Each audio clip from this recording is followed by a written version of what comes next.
안녕하세요. 이번 시간에는 개발 쪽 쉬운 거 별로 없다. 앞으로 사실은 점점 시장이 좀 고도화돼 갈 거예요. 그래서 제가 예전에 말했던 것처럼 1차 생산자, 2차 생산자, 3차 생산자까지 생각을 하셔야 된다. 그래서 내가 어느 쪽 포지션에 갈 것인지에 대해서 좀 어떤 노력을 해야 될지를 같이 좀 얘기를 해보려고 해요.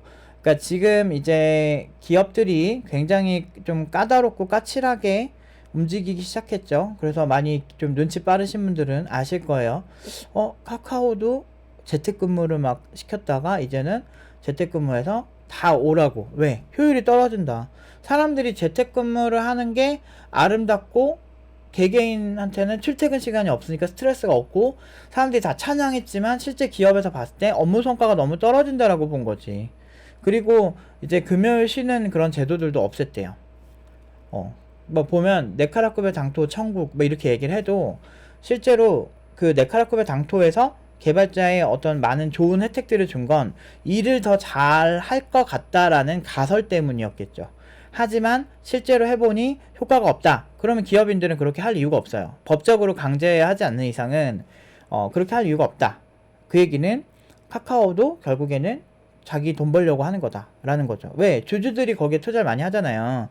주주들이 회사의 주인이고 주주들한테 고 매출이 나면 많이 배당을 하고 이런 식으로 이제 주주들도 투자를 한 거니까 마냥 카카오가 뭐 국민기업, 뭐 공기업이 아니잖아. 그러니까 당연히 능률이 많이 나는 선택을 하는 게 맞죠. 그렇기 때문에 저는 그거에 대해서 나쁘다고 생각 절대 안 해요. 이게 이런 사고가 발달을 해야 어떤 상황이 생겨도 대처가 가능해요. 제가 주식 고수들이나 이런 사람들을 많이 보면 느끼는 게 확실히 부자 된 사람들은 단호해요. 아닌 건 아닌 거야. 감정적으로 행동하고 그러진 않아요. 그러니까 뭔가 자수성가 진짜 자기 실력으로 올라간 사람들. 그래서 저는 학생들한테 되게 단호한 이유가 학생들 개인적으로는 너무 좋죠. 근데 이제 전 두 가지 자아가 있다 그랬잖아요. 프로로서 노프 팀장이 생각하는 이상적인 학생들의 시나리오가 있거든요. 그러니까 그런 측면에서는 확실히 타협을 잘 안 해요. 그러니까 잘 되는 거죠. 근데 가끔은 마음 약해지게 하는 친구들도 많아요. 저도 사람인지라 아무리 제가 좀 이렇게 기고 아니고 이거 되게 명확하게 냉정하게 하는 스타일이라도 그래도 그렇게 했을 때 안 좋은 케이스들을 어렸을 때부터 많이 봐왔거든요. 제가 20살 때부터 학생들을 1대1 과외하면서 마음 약해져서 넘어가고 이렇게 했는데 안 되고 결국엔 그게 이제 오래 쌓이니까 안 좋은 거야. 근데 제가 이런 얘기를 하는 것도 저 3년 전, 4년 전 얘기했던 거 다 맞잖아요. 그러니까 저도 무서운데 그게 그러니까 막 뭐 진짜 신기가 있고 그런 건 아니지만 뭔가 사실 굉장히 이렇게 계산을 해보면 아 이렇게 될 수밖에 없다라는 큰 틀은 맞거든요. 그러니까 주식 투자도 큰 틀에서는 맞출 수 있잖아요. 뭐 예를 들면 지금 인구 고령화가 심해진다라고 하면 실버 산업 쪽에 투자하는 게 장기적으로 좋다. 뭐 예를 들면 로봇 같은 것도 실버 산업에 연관이 있겠죠. 왜냐면 인구 고령화가 많이 되면 젊은 사람이 많이 없을 건데 젊은 사람들이 노인들을 서포트하기가 힘들잖아요. 그러니까 로봇 같은 게 노인들을 서포트하면 훨씬 편하잖아요. 뭐 이런 거 그래서 로봇도 크게 보면 실버 산업일 수 있고 그리고 친환경 산업 쪽을 가야 한다라는 게 이제 가장 굉장히 큰 이슈가 된 거죠. 왜냐면 자본가들이 친환경적으로 사업을 하는 것들을 많이 이렇게 더 밀고 있고 그래야만 더 투자가 들어가고 이런 거 그리고 사람들의 의식도 많이 바뀌죠. 친환경적인 부분을 조금 더 높게 생각을 하는 그런 상황도 많이 생기고 있고 그러니까 이런 것처럼 되게 뻔한 것들이 있어요 여러분들. 그러니까 그런 거는 장기적으로 맞출 수 있는데 제가 보는 이제 개발자의 삶에 있어서는 확실히 장기적으로는 약간 좀 어려운 거를 좀 찾아가시는 노력이 필요해요. 저는 근데 약간 원래 어려운 거 좋아해서 그러니까 남들이랑 약간 이게 좀 재수 없을 수 있는데 남들이랑 같은 수준이라고 생각을 안 하려고 노력을 하고 나는 특별하진 않지만 실제로는 특별하진 않지만 특별하다고 생각하려고 하는 편이에요.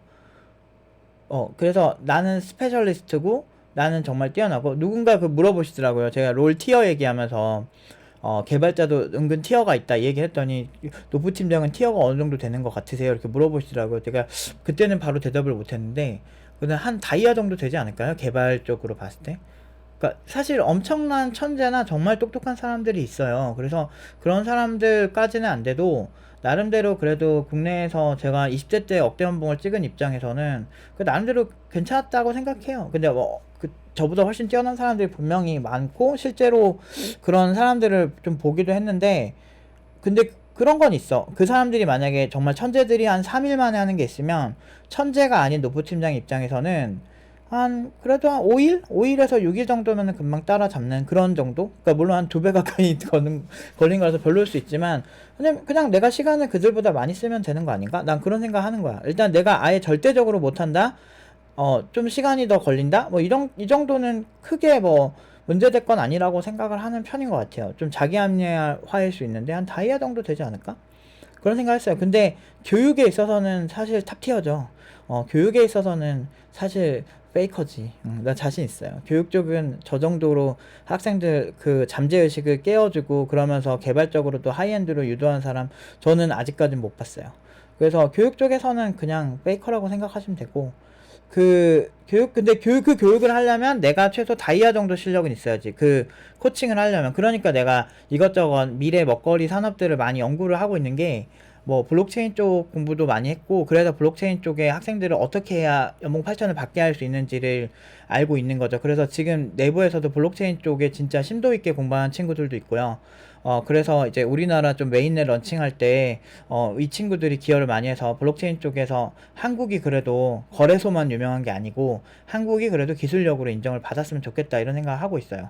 그래서 요즘 좀 어려운 쪽 많이 하죠. 그래서 우리도 같이 어려운 쪽을 하셔야 돼요. 여러분들도 이제 늙을수록 또 어려운 거 하기 싫어져요. 그러니까 전성기라는 게 있다니까, 개발자도.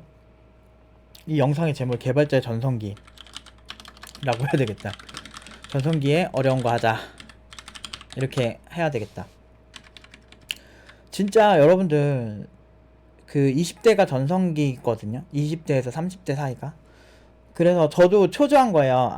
내가 개발 쪽으로 이제 전성기가 되려면 그렇게 돼야 되는구나. 근데 이제 40대부터는 뭐냐면 40대가 일을 진짜 잘하거든요. 의사들도 40대 의사들이 수술을 제일 잘하거든요. 제 개인적인 생각으로. 30대는 아직 조금 미숙한 사람들이 많았어요. 이렇게 개원한 지 얼마 안 되고 막 이런 사람. 근데 40대 되면 제일 잘하고 50대 되면 아무래도 하드웨어가 조금 좀 아쉬운 그런 의사분들 많이 봐가지고, 근데 또 대학병원에서 또 막 집도하고 이런 분들 보면 50대가 많죠. 그러니까 뭐냐면 40대까지는 현직으로 코딩을 할 수가 있는데 30대는 무조건 졸라 현역이고, 근데 보통 한 20대에서 30대 사이가 제일 어떻게 보면은 피지컬이 좋긴 하죠. 근데 40대부터는 경험이랑 안목 이런 건데, 근데 공부 진짜 잘하신 40대 개발자분들이랑 50대 개발자분들은 이 찝는 게 달라요. 약간. 그러니까 이게 내가 20, 30대 어떻게 사느냐에 따라서 50대에 정말 개쩌는 CTO가 되는지 이게 좀 결정이 되거든요. 그러니까 아무리 강조해도 그게 그게 없어. 그러니까 아무리 강조해도 정말 괜찮은 거예요. 제 생각은 그래요. 그러니까 이게 그래서 좀 어려운 거 하셔야 되는데, 대부분의 사람들은 그냥 누군가가 이거 하면 좋아요 라고 하는 거를 하려고 하시는 경향이 있거든요. 근데 저는 그 생각에 좀 반대인 게, 사실 그냥 이것저것 많이 하다 보면 되게 어려운 그런 주제들이 보여요. 지금 내가 저거 할 수 있겠어? 막연한 거를 좀 하셔야 되거든요. 좀 한 살이라도 어릴 때. 그 막연한 거를 일단 해보세요. 그러면 당연히 실패하겠지. 당연히 못하겠지. 당연한 거야, 그건. 실패하면서, 이거 안 되네? 그럼 이거 되게 하려면 어떻게 해야 되지? 그러면서 계속 스트레스 당연히 생기지. 당연히 생길 수밖에 없지. 근데 어떻게 인생에서 스트레스 안 받고 살아? 그러니까 그 스트레스를 너무 과하게 받거나 막 이러지 않는 상태에서 어느 정도는, 예를 들면 뭔가 섬세하게 집중해서 할 때도 스트레스라는 게 생겨요. 스트레스는 우리 삶에 일상적으로 있는 거야. 그렇기 때문에 어느 정도는 스트레스를 내가 푸는 정도의 어떤 그 휴식의 시간을 잘 가지는 게 핵심이지. 그리고 의외로 백수들이 스트레스 많이 받아요. 왜냐면, 내가 지금 이렇게 사는 게 좋은 게 아니라는 거를 스스로도 알죠. 근데 나도 돈 잘 벌고 싶고 나도 잘 먹고 잘 살고 싶은데 이상하게 현실이 힘드니까 게임으로 푸는 거야. 근데 게임으로 풀고 게임에 열중해서 하고 나면 잠깐 잊혀졌죠. 잊혀졌다가 다시 현실에 오면 다시 초라한 자기 자신이 다시 되는 거야.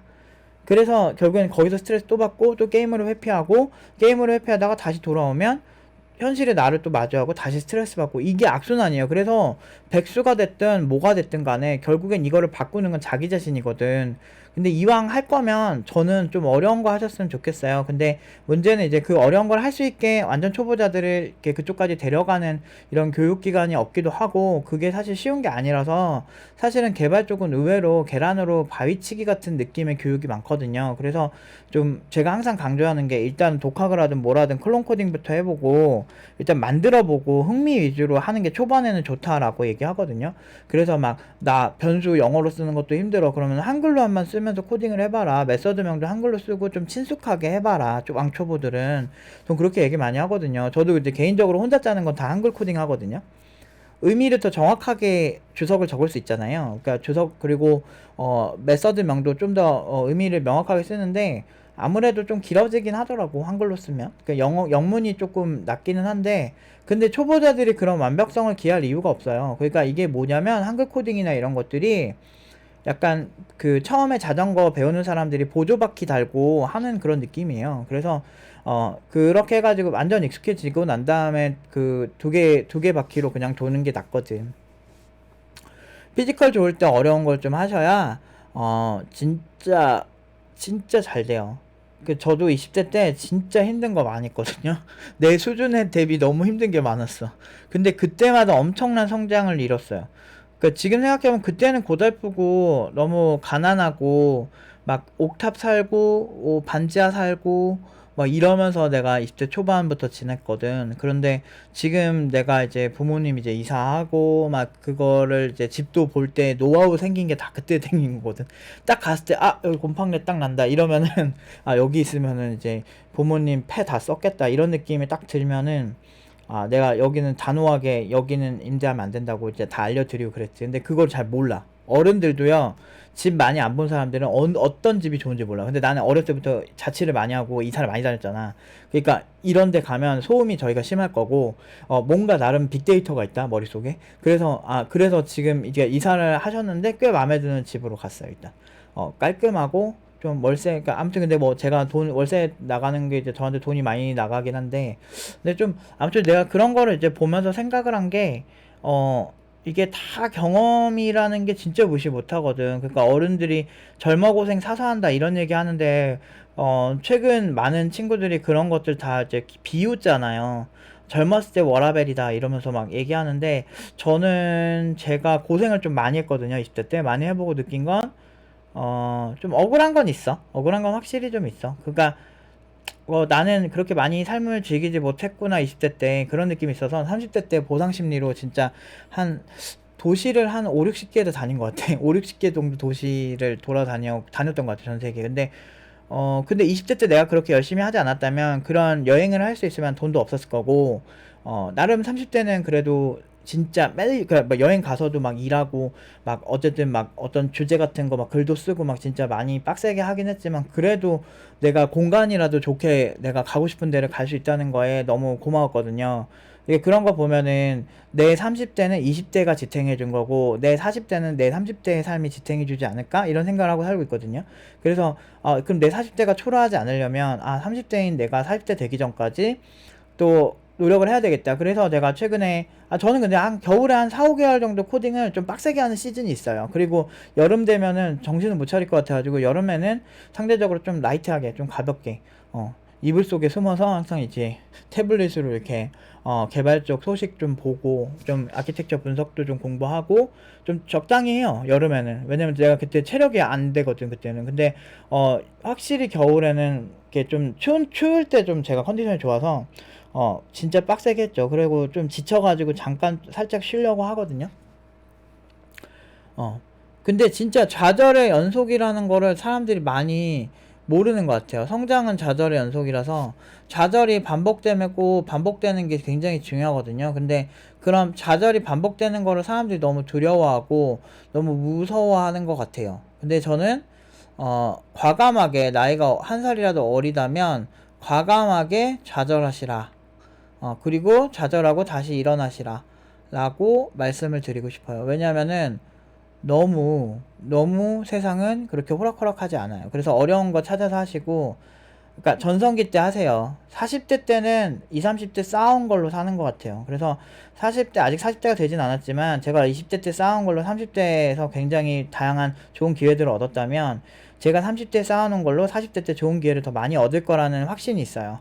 그게 왜 그러냐면 40대는 일단은 경험은 최고죠. 그리고 트렌드도 어느 정도 따라갈 수 있는 나이기도 하면서, 근데 그렇다고 해서 피지컬이 막 좋은 나이가 아니거든. 근데 문제는 진짜 뭔가를 제일 잘하는 사람들이 제일 포진되어 있는 나이가 40대긴 해요.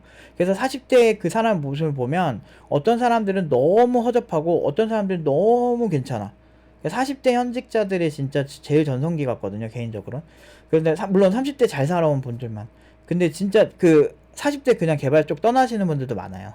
그 이유가 이제 이런 거에서 발견하는 거죠. 그러니까 당장에 먹고 살기 편하고 당장에 좋은 거에 이렇게 생각을 하고 있으면 40대는 겨울과 같은 것 같아요. 그러니까 우리가 한 50대 정도 되면 보통은 가장 재산이 많다고 하거든요, 평균적으로.